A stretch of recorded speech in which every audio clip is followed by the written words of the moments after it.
السلام عليكم، اش اخباركم؟ نتمنى تكونوا كاملين بخير وفي احسن الاحوال يا ربي.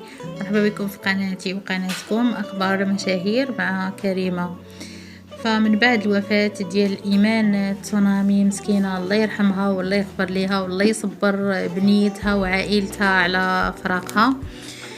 فبزاف ديال الفنانه وديال المشاهير كينعيو الوفاه ديالها، فمن بينهم أميمة بعزية اللي نشرت واحد ستوري اللي كتبت فيه: حشومة عليكم يا الكفار، ضريتو إنسانة ما ليها درب، صافي تهنيتو حسبي الله ونعم الوكيل في اللي يتم بنيتها وميمتها، تفو ما خليتو حد باقي يتيق حتى في عائلته. وبالنسبه لهاشم البسطاوي، فمن بعد ما نزلوا الصحافه واحد الرساله ديال التعزيه اللي كيقولوا فيها الله يرحمها ويوسع عليها، فعلت فقط ما كانت تحبه وتؤمن به، عاشت فنانه وماتت فنانه. فهاشم البسطاوي كيعقب على هاد القضيه ديال عاشت فنانه وماتت فنانه، كيقول السيده كانت كتقول الله يعفو عليا، وهاد الشيخه ديال بصح كيقول لك عاشت فنانه.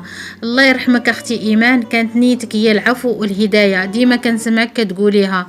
صراحه بزاف ديال الناس المقربين كيقولوا هاد القضيه بانها كتقول لهم انا بغيت ننسحب من هذا الميدان.